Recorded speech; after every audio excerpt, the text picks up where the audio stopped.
शुद्धाय नित्याय परमात्मने सदैकरूपरूपाय विष्णवे सर्वजिष्णवे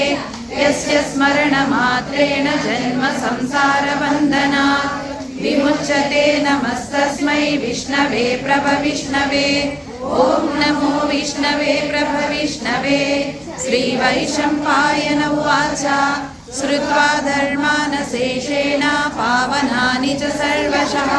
युधिष्ठिरः शान्तनवं पुनरेवाभ्यभाषत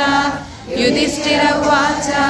किमेकं दैवतं लोके किं वाप्येकं परायणं स्तुवन्तः कं कमर्चन्तः प्राप्नुयुर्मानवा शुभम्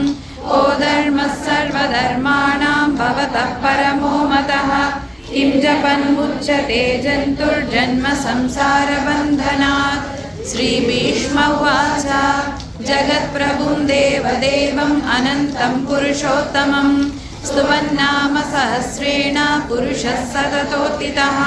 तमेव चार्चयन् नित्यं भक्त्या पुरुषमव्ययम् ध्यायन् स्तुवन्नमस्यंश्च यजमानस्तमेव च अनादिनिधनं विष्णुं सर्वलोकमहेश्वरं लोकाध्यक्षं स्तुवन् नित्यं सर्वदुःखातिको भवेत् ब्रह्मण्यं सर्वधर्मज्ञं लोकानां कीर्तिवर्धनं लोकनाथं महद्भूतं सर्वभूतभवोद्भवम् एष मे सर्वधर्माणां धर्मोऽधिकतमो मतः यद्भक्त्या पुण्डरीकाक्षं स्तवैरर्चयन्नरः सदा परमं यो महत्तेजः परमं यो महत्तपः परमं यो महद्ब्रह्म परमं यः परायणं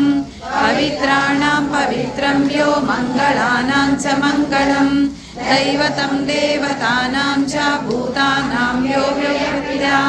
यतः सर्वाणि भूतानि भवन्त्यादियुगागमे यस्मिंश्च प्रलयं यान्ति पुनरेव युगक्षये तस्य लोकप्रधानस्य जगन्नाथस्य भूपते विष्णोर्नाम सहस्रं मे शृणु पापभयापहम् यानि नामानि गौणानि विख्यातानि महात्मनः